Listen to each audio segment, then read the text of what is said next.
purchase from Paretti Mazda. You may be feeling overwhelmed with all of the technology in your new vehicle, and that's okay. Today, we will be going over every feature step by step to help you hit the road with confidence. For today's video, we're going to be going over all the features located inside the Mazda CX-50. The specific one we're going to be using today is going to be a 2.5 turbo Premium Plus. Let's check it out. So let's hop right into it and go over our keyless entry. Now right here we see that our vehicle is locked on the exterior. We see that our side mirrors are folded in, and now your first instinct to do a keyless entry would be to just simply grab the handle. That's not how it works for the new Mazda CX-50s though. So if we want to unlock our vehicle, we're simply going to put our hand in the interior, and that is going to unlock it. We're not going to put our thumb on the exterior. Now once we've unlocked our car, done what we need to do inside of it, we can come back up to the vehicle, put our hand only on the exterior, and that is going to lock it for us, and that is how simple and easy it is to enter and exit your Mazda CX-50. Next exterior feature we're going to be going over are going to be popping our hood and accessing the gas tank. So first we're going to start off with the easy one, accessing our gas tank. All you have to do is approach your gas tank and push it in. Once you push it in, it'll come out. Then we can fuel up, be done, and then just once again push it in, and it's going to secure itself in place. Now if we wanted to pop our gas tank, we can come over here to the driver's seat, take a look at that bottom left corner, and we see that we have this lovely little handle here with a picture of the hood open. We're going to pull that down, and we can hear that we just popped the hood. And now to open it, which is going to be like most vehicles, we simply have to look for the latch. Now the latch is going to be located directly above the Mazda emblem. Right there is going to be that little guy sticking out, and all you're going to do is just push him to the left. And then with the CX-50, it's super simple. You just lift up and the hydraulics take care of the rest. Next we have our lift gate. Coming to the back here, we have the automatic lift gate, so we can press the button located just under the Mazda emblem, and that is going to open up the vehicle for us. Now some vehicles may have the manual lift gate, and in that case you would just lift it up. But there are two things I want to show you here. The first is that you have the option to lock everything once you're done, and then the second is going to be your closing button, which you can hold down at a certain height to make it so the vehicle doesn't open the lift gate above that height. Now another little point I want to make is that if we're getting ready to close it, you don't really want to use this handle because you can mess up the hydraulics. Instead, just press the button and allow the vehicle to close itself. Let's go over a few features inside the car. One of the first things you're going to want to change is going to be your seat settings. Taking a look down below, we see that we have 3 different seat settings. This first horizontal bar is going to be what controls our actual seat level. So we can adjust whether or not we want it further to the back or further to the front by pushing either back or forward. Or if we want to raise the front portion of our seat, we will push this front portion up and the seat will move accordingly, or down and it'll do the same thing. If we wanted to adjust the back portion, we would do this, move it up, and it moves the entirety of the seat up for us, or we would move it down and it would move the entirety of the seat down for us. Next we have this horizontal bar, which is just going to be the one that adjusts our back. And then we have our lumbar support, which are going to be these 2 buttons here. The button that points forward is going to make your lumbar support come out more, as we can see right there. And then the one that's pushed towards the back is going to make your lumbar support go away more.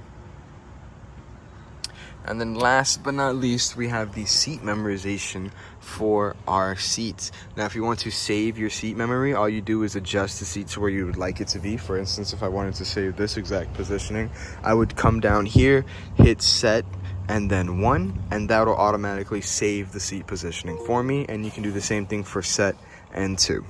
Next, we're going to be going over how to adjust our mirror settings on our CX-50. Now, if we look down here, we see that we have our mirror settings located at the front portion of our window controls, and there's going to be 4 buttons that have to do with the mirrors. The first one is going to be this mirror button right here, and what this is going to do is going to fold in your mirrors whenever you want them to be folded in. For instance, if you are passing through a tight corner, if you're going through a car wash and you don't want your side mirrors to be injured, the car does also fold your mirrors in when you lock it. And then if we press that again, it's going to unfold our mirrors for us, and that's going to be that button right there.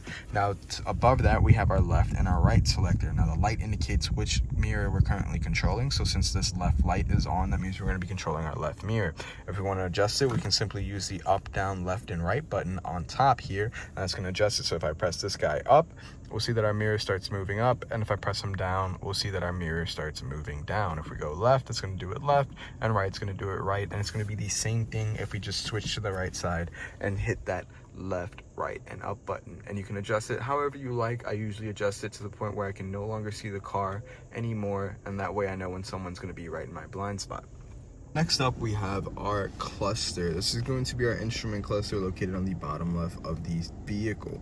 And what this is going to do is it's going to allow us to have a multitude of features. The first button here on the far left is going to be our 360-degree sensors. We can see that they're always on right next to that P right there. So if I were to click that button off, it actually lets me know that, hey, you've turned this off. We always want those on though for safety reasons, so we're gonna go ahead and click that again and turn it back on.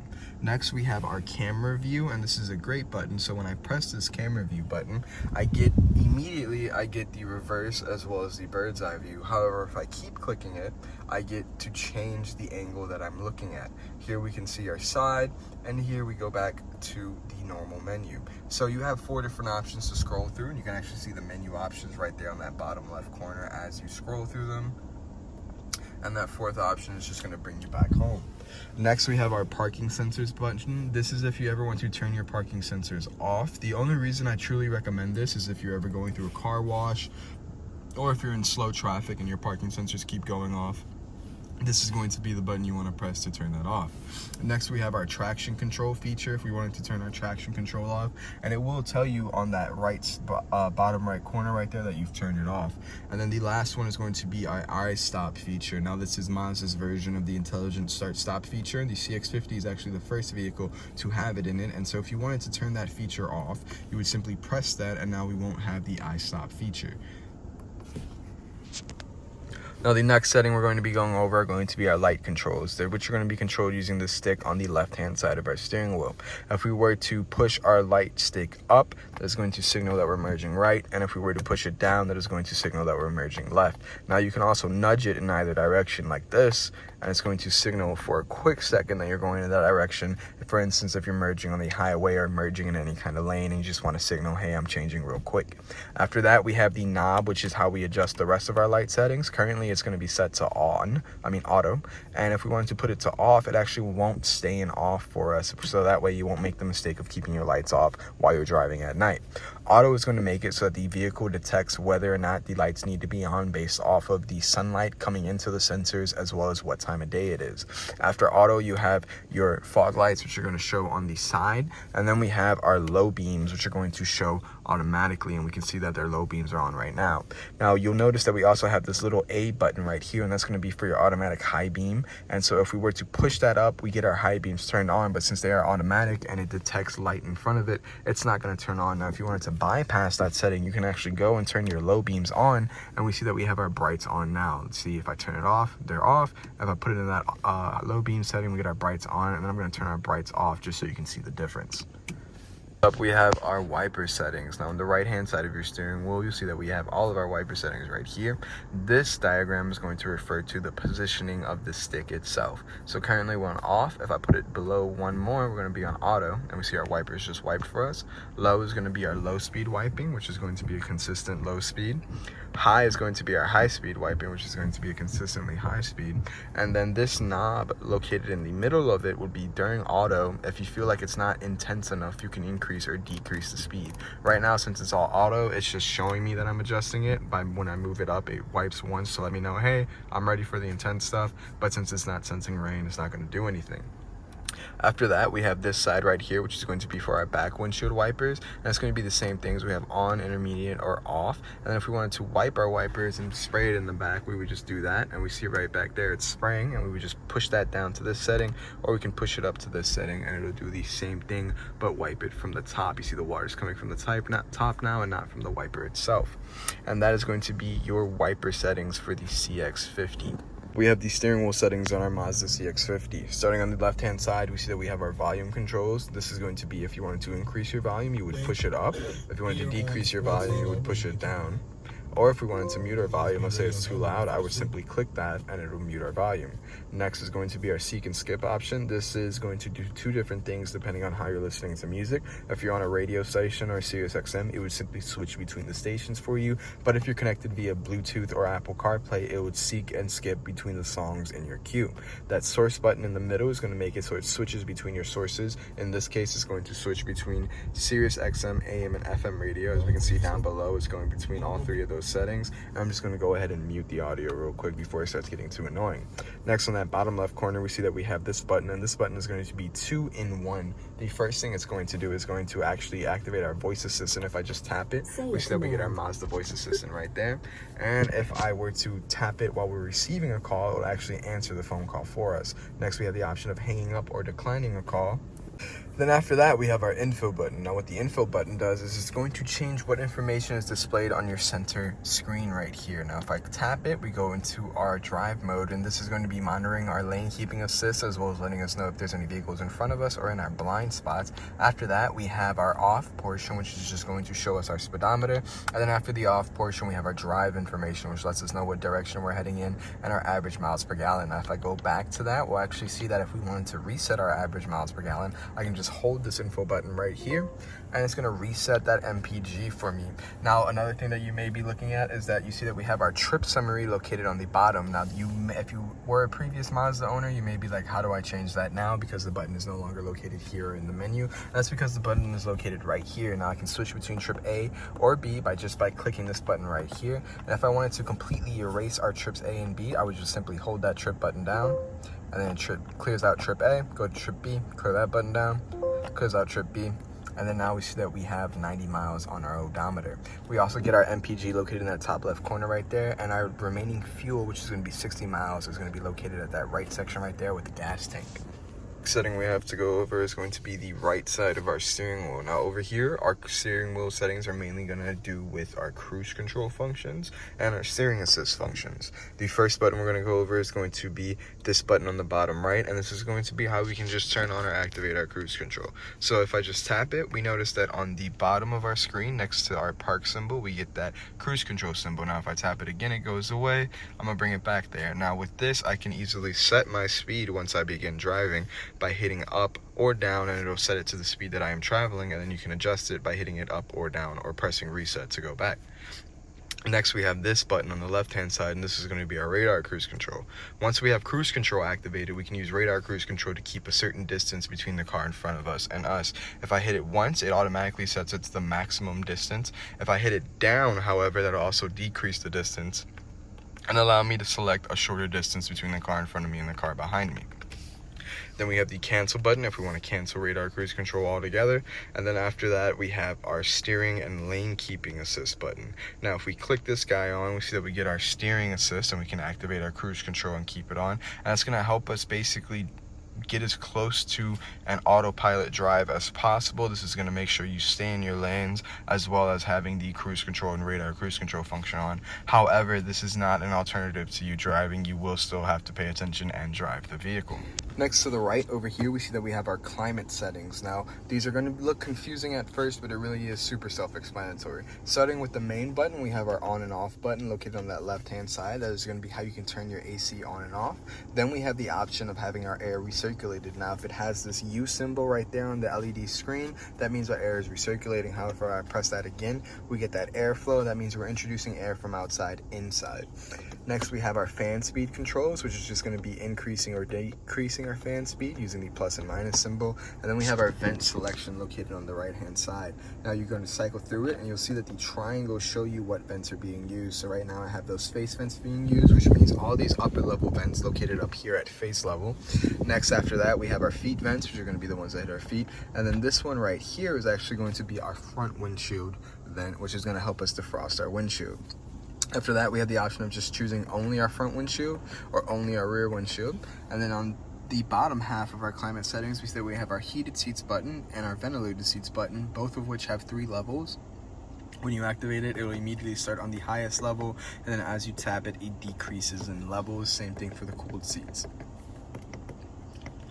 And then after that, we have our hazards in the middle here, and that's just going to be how you turn your hazards on. And the AC button located in the far right corner, you always want to make sure you have that orange light on, which means it is changing the temperature of the air as it comes in. If we turn that off, it's really just going to be one big fan. Now we aren't done, we still have our climate controls, our temperature controls located with these knobs, and the way these work is that if I have the sync button lit up, whenever I change the driver's side, it's going to change both of our sides. However, if I change the passenger, it's going to boot it out of sync for us. If we don't have it in sync, that means that the passenger and the driver can have separate temperatures. For instance, if I'm cold but my passenger is hot, I can keep mine all the way up to 70 or 80 if I wanted to, and my passenger can stay at 63 if they'd like. Next, we have our auto button, which is located on the driver's side. If we click that auto button, what's going to happen is the vehicle is going to adjust the fan speed based off of the temperature outside, and the way to turn it off wouldn't be by hitting the auto button again. That's not going to do anything. You'd have to manually come in and change the fan speed yourself. Now below that, we have a nice little storage area with a 12-volt charging port, our cup holders, and then we have our gear shift. Now our gear shift is actually pretty cool. So we have the option of unlocking our gear shift for whatever reason. If your vehicle's battery dies or something like that, you can pop this guy out. There's a button in there that you'd press, and that'll allow you to change gears even without the vehicle being on. And then we have our manual driving mode. Now if I were to put my foot on the brake, put us in drive, and then hit my gear shift to the left, we can see that on our image here, it no longer says drive but manual gear 1. Now I'm going to change it back to drive so you can see the difference. There's drive, and now we're in manual gear 1. We can upshift or downshift using this, and if we were to go down, we would be upshifting. Now we're in manual 2, and then if I were to go up, we can downshift, and now we're back in manual 1. And that's if you just want to be able to drive, and if you start getting to the point where you can sense the vehicle's transmission better than the automatic transmission yourself. Next to that, we have our MI drive button. This is a great button that you always want to get used to using. This is going to allow us to switch between our 3 different driving modes in the CX-50. The first one we're going to have is going to be our sports driving mode. It makes the accelerator a little bit more sensitive. Next, we have our normal driving mode, which is what you're going to be using on your day-to-day drives if you're driving to work, driving from school. And then after that, we have our off-road driving mode if you're going uphill, downhill, through muds, things like that. Any sort of off-road mode that you will be driving in, or any off-road terrain, you would switch it into this mode. I'm gonna put it back in normal, and then we see that we have our command cluster here. Now we're gonna ignore these buttons for the meantime. I'll go over them later, and we're just gonna focus on these 2 guys right here. The first one is gonna be our electronic parking brake. If you wanna activate that guy, you will simply put your foot on the normal brake, and once you have that there, you can push this guy up, and then it's going to activate your parking brake. That light is on, and then I can feel it, and then we also get that light indicator on our right hand side. If we wanted to take our parking brake off, you would once again push your foot all the way down on the brake, push him down, and then we feel him let go, and that light turns off. Next is our auto hold feature. Now the auto hold feature works in a very amazing way. What this feature is going to do is it makes it so the vehicle automatically holds your brake for you whenever it senses you push down all the way on the pedal. Now in order to activate it, if I wanted to do it right now, it actually won't allow me to. Now the main reason it's not allowing me to is because I do not have my seatbelt on. So if I go ahead and click my seatbelt on real quick. With my seatbelt clicked in, if I were to press the button, it's actually going to stay lit for me, and now I'm going to show you how to use it. So if I were to put the vehicle into drive, you see that we get that nice green little hold feature on, and that's because I have my foot on the brake, and it's letting me know that, hey, if you were to push all the way in and let go, I'm going to hold that brake for you, just like it's doing right now. The vehicle is not in motion even though we are in drive, because I have that lovely little green hold button on. Now if I wanted to go, let's say I'm at a red light and now the light has turned green, I don't have to press my foot on the brake. I do not have to press this button again. I just simply tap the gas and the car will allow me to move forward. Next settings we're going to quickly go over are going to be our light settings located on the top of the vehicle next to our panoramic sunroof settings, and they are fairly simple. Both of these on the end will simply light up that side of the vehicle. So if we have it on the right, we click the right side, left, we click the left side. The one in the middle here with that full sun looking symbol is going to light up all the lights and light them both up for us, as well as the lights in the back, as we can see here. And then after that, we have this little button right here. Now this button has the light on, which means if I open the door, our lights will not cut on. But if I wanted our lights to cut on whenever I open the door, I would simply hit that, make sure that orange light is gone. And now when I open the door, our lights will cut on for us. Last little guy we're going to learn about is going to be our panoramic sunroof. You can gently tap him and he will open all the way up. At least the shade for you will open all the way up immediately. And if you wanted to open the glass, you can simply tap him towards you once more. And that'll open our glass right up for us. If we wanted to close it, we can tap it down. And that'll close our glass, and then it'll close the shade. Same thing once more, and that'll close our shade for us. Next feature we're going to be going over is going to be our Mazda Connect display. However, before we go over that, I'd like to teach you how to use the command controls. So the command center is located here in the center of the vehicle, and it's going to consist of this cluster of buttons here, as well as these two over here. These are going to be the buttons you use to control every feature that is connected to your display, including volume, navigation, media, and phone controls. And it's going to be located right above your wireless charger. And so we see here that we have this large knob in the middle. And the way this guy works is that you can either rotate him or use him like a joystick and push him up, down, left, and right, or use him to select by pushing him down. And the way that works is here on the home screen, if I wanted to go up or down, I can rotate it left or right. And as I rotate it left or right, it goes up and down for me.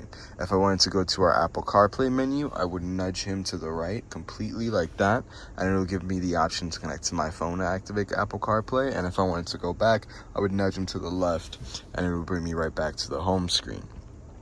Next, we have our cluster of shortcuts located around it. This is going to be our back button, home button, navigation button, and media button. If I were to press the navigation button, it'll immediately bring up our navigation for us. And if I were to press the home button from there, it'll bring me right back home. Same thing for media. If I press media, it'll bring me to our media option. And if I were to just press back this time, it'll actually bring me back home. Next, we have our volume knob, which is going to be located over here on the right-hand side. And it works the same as the knob in the center, where you can rotate it left or right to increase or decrease your volume. If you were to click it down, you would actually mute your volume. And if we were to go left or right, we would be seeking and skipping between either our radio stations or our songs and playlists. And the last button over here that you're going to need to know how to use is going to be your favorites button. And this is just going to be a button where if you click it, you have the option of favoriting certain routes or song radio stations, things like that, and you can actually make it so that the favorites button brings up a list of those options for you. Now that you know how to use the command controls, let's go ahead and go over our display and all the settings located inside of it. So here we are going over our Mazda Connect display.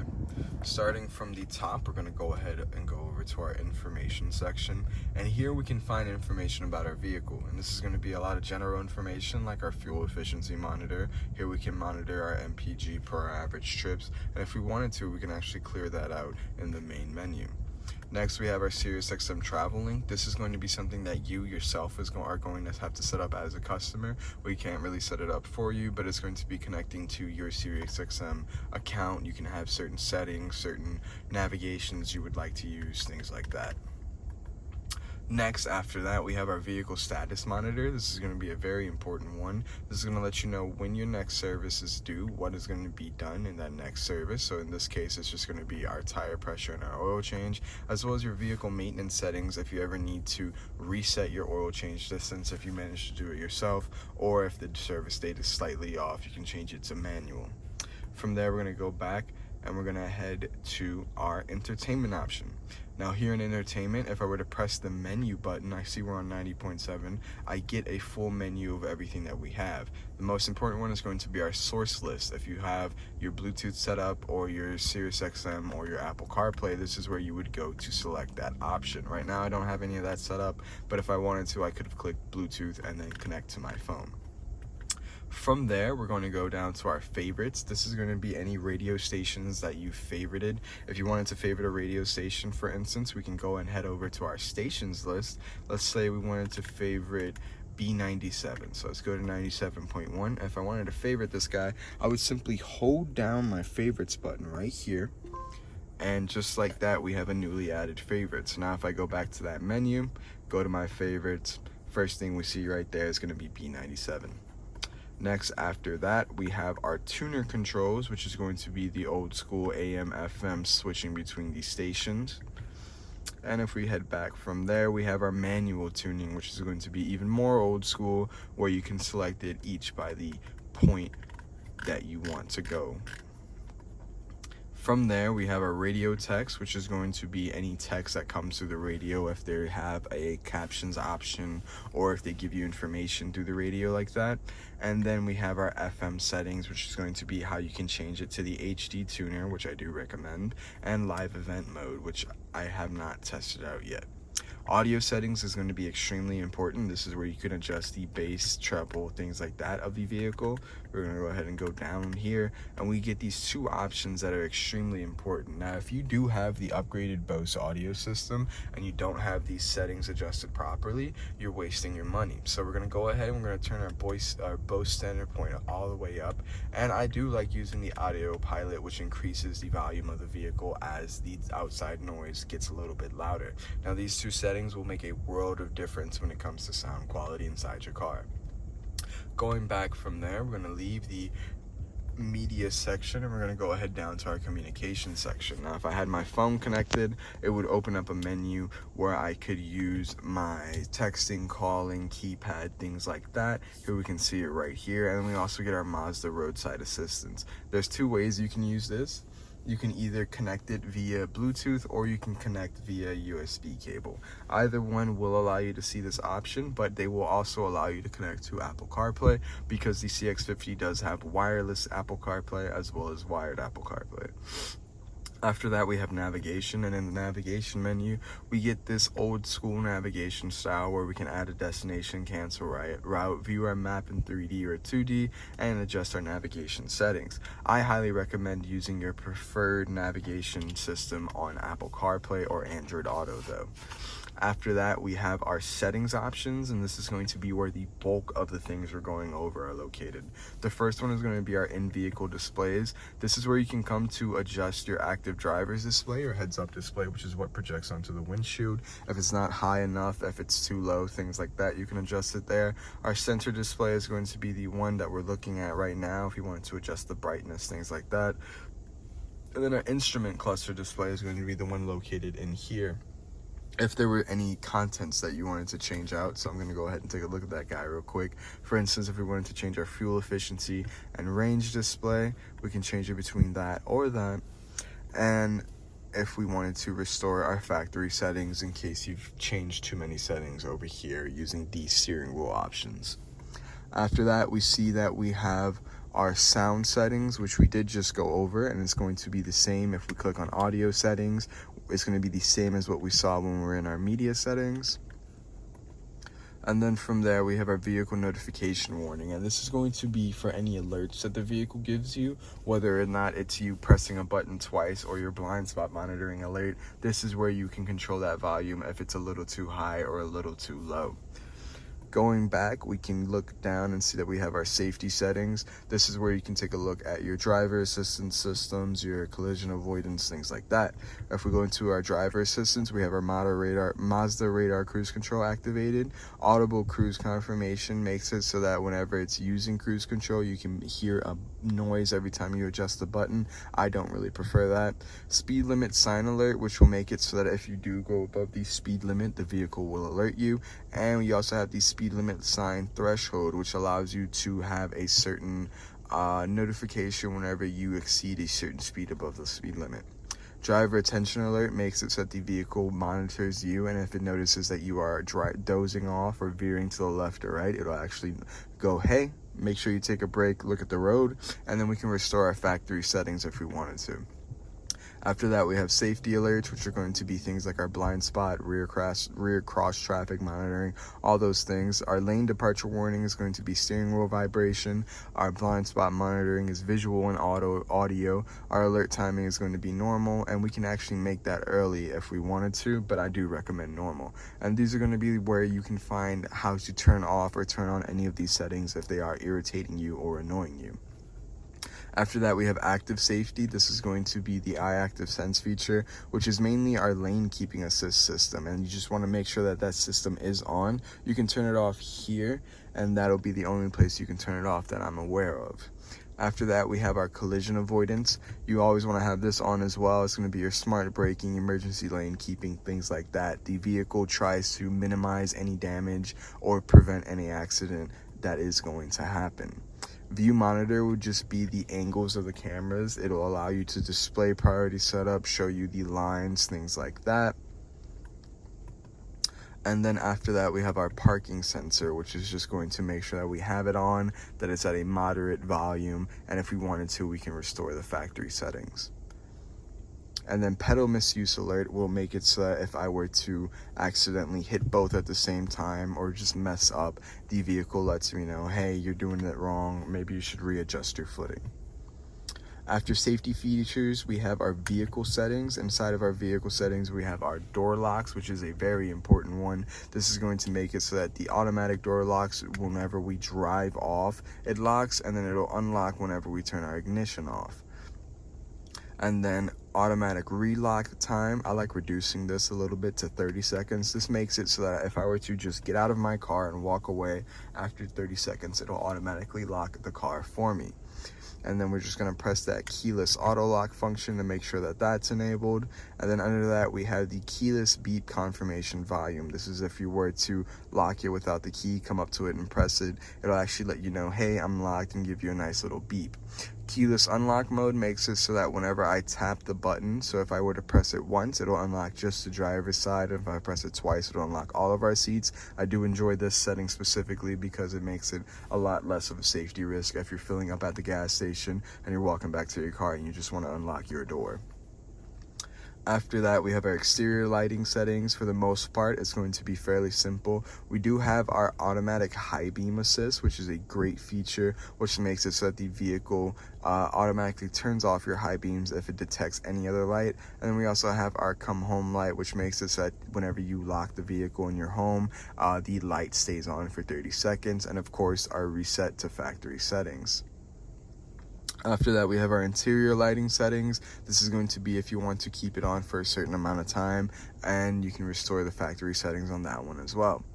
Rain sensing wipers are perfectly good on. We want to keep those on. Automatic folding side mirrors. This is going to make it so that the mirrors fold automatically once the car is turned off. That way you can just have them out of the way, especially if you park on the side of the road. Turn signals is going to be where we can adjust our turn signal settings, and it's just going to make it so that we can adjust the volume pretty much. And then after that, we have our rear window defogger, occupant comfort, and this basically just syncs up your settings with everyone else's settings. After that, we have our fuel door lock delay, and this makes it so that after we walk away, 90 seconds after we walk away from the vehicle, it's going to lock the fuel pad for us. So if it doesn't sense the key nearby, if it doesn't detect us nearby, it's actually going to unlock that little gas tank for us. And then if we get out of vehicle settings, we can go to connectivity settings. So this is going to be a very important one for a lot of us. So first things first, we have Bluetooth and phone connectivity settings. You want to make sure that that Bluetooth mark is checked. And then once that Bluetooth mark is checked, you can go ahead and select pair new device. I have my device paired already, but we're going to go through the steps anyway. Once you select pair new device, you're going to select pair from device. I always prefer that option. If some phones don't allow you to pair directly to them, so you're going to select pair from device, and then from here you're simply going to go onto your device, whether it's an Android or an iPhone, view your Bluetooth settings, and then in your Bluetooth settings you should see the device name Mazda pop up. You click on that, a pin will appear on the screen as well as on your phone. You would select pair and then yes on the screen, and they will sync up. And then after a short minute, you'll also be prompted on whether or not you would like to use wireless Apple CarPlay or Android Auto. We're going to press cancel for that right now because we don't want to repair my phone. We have device connection order. This is going to be how you set a priority device. For instance, if I had me and my girlfriend and my child all had our devices connected to the vehicle, but I wanted it to always select mine first, I can put mine first in this device connection order menu. After that, we can delete paired devices. So right now I'm just going to delete my phone, and I can go over here, select it, press delete, and then that gets rid of it. And then after it has deleted it, We're gonna go back, and then we do have the advanced settings. Now, with advanced settings, is just going to be things like changing the name of the vehicle. I do recommend that if you have a lot of Mazdas in your family. The pairing code, it does auto-generate one every time, but if you would like to specifically make one for yourself, you can go ahead and do that. And then you have the mobile devices, which displays the connected devices to the car. Since I just cleared out the last one, there are no mobile devices. Last setting is going to be if you want to change the wireless password for your vehicle, and you can just go ahead and change that, and it makes it so that any devices that were previously connected are no longer connected. If I were to go back, I see we have our Wi-Fi settings, and this makes it so that we can configure our Wi-Fi. So the vehicle does have a hotspot. If I were to click that, I can actually see that we have the Wi-Fi hotspot. I don't want to activate it just yet, but we do have it activated now, and then this will allow us to connect any of our smaller devices to it. It'll show up as this name, and then you can adjust the password yourself.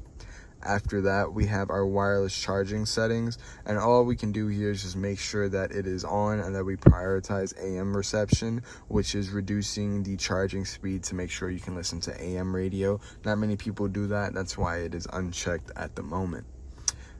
After that, we have our system settings. Here we are with our system settings. This is going to be where we can adjust things like our clock. So if we go in, we see that we have our clock setting first. We want to have that GPS time synchronization activated. This uses your global positioning system to basically allow the computer to automatically set the time for you based on where you are. That way you don't have to have the headache of changing it every time daylight saving times happens, or changing it every time you leave a new time zone. It'll automatically change for you. After that, you have your voice recognition settings. This is just going to make it so that you can adjust the volume of the guidance system, and then barge in is going to make it so that you can actually interrupt the guidance system if it's talking for too long or if it's not giving you the information you want.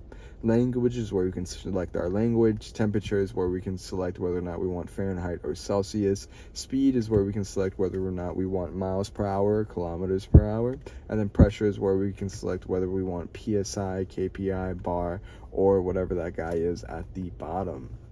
Next, we have our Grace Note database update. This is just going to be a update system for Grace Note. You don't have to worry about that at all. It's not going to be the biggest thing for you, but it's going to be that system that if you have Bluetooth connected and it gives you that automatically generated album art, it's going to basically use the images that it has in their Grace Note system to put the album art on your Mazda. You can recommend it every now and again. However, if you use Apple CarPlay, Android Auto, things like that, you won't really be too worried about it. Connected services is going to be the option where you can use your Mazda Connect feature. You always want to have that checked, and we can go ahead and check for software updates if we wanted to. So it looks like it is available. There's one available for us, but we're not going to update that guy right now. System information will just show us the basic information of our system, legal notices, as well as what version of the software we have updated right now. And then last but certainly not least, we have the option to restore all factory settings, which we're not going to do right now. A couple more things that I want to show you. If you were to go to the left here, we can also see that we have a notification for a new update from our home screen.